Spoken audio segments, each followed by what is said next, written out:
समुद्राच्या किनाऱ्यावर एक नगरी उभी राहते, द्वारका नगरी, श्रीकृष्णाची नगरी. मथुरेतून कंसवध केल्यानंतर श्रीकृष्णाला कळलं की त्याचा यदुवंश सतत मूठभर शत्रूंच्या वेढ्यात आहे. मग त्यांनी समुद्राशी प्रार्थना केली, हे समुद्रदेवा, माझ्या यदुवंशासाठी एक सुरक्षित भूमी दे, जिथे मी नवा आरंभ करू शकेल.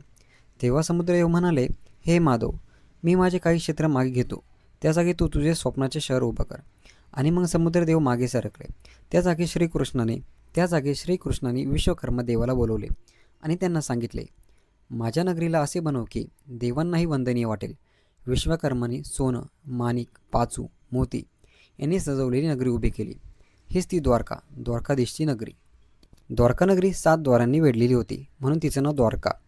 श्रीकृष्ण मुख्य राजवाड्यात राणी रुक्मिणी, सत्यभामा, जाबवंती, कलंदी, मित्रबिंदा अशा 8 राण्यांसोबत राहत.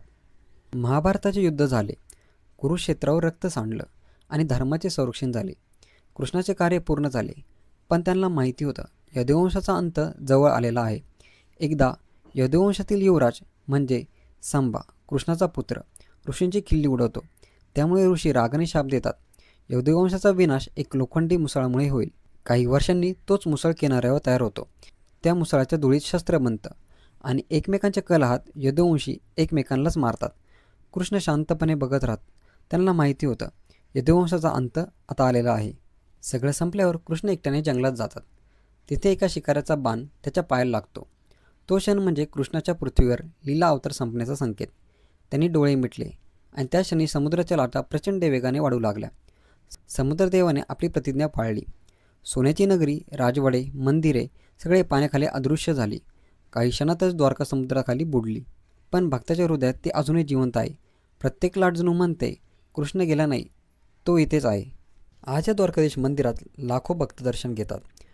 ते समुद्रकिनारी उभे आहे, जणू त्या प्राचीन नगरीचा पुनर्जन्म.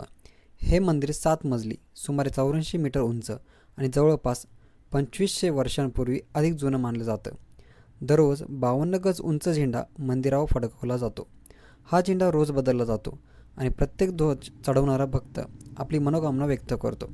मंदिरात प्रवेश करताना बाजूला गोमती नदीचा घाट आहे. ती गोमती जिचं वर्णन वेदांतही आहे. भक्त तिथे स्नान करून द्वारकाधीशचं दर्शन घेतात.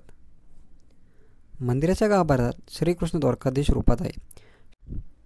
मी या यूट्यूब चॅनलमार्फत भरपूर सारे मंदिरांची इन्फॉर्मेशन तुमच्यासोबत शेअर करतो. तर तुम्हाला मंदिरामध्ये इंटरेस्ट असेल, त्यांच्या हिस्ट्रीमध्ये इंटरेस्ट असेल, तर प्लीज या यूट्यूब चॅनल सबस्क्राईब करा.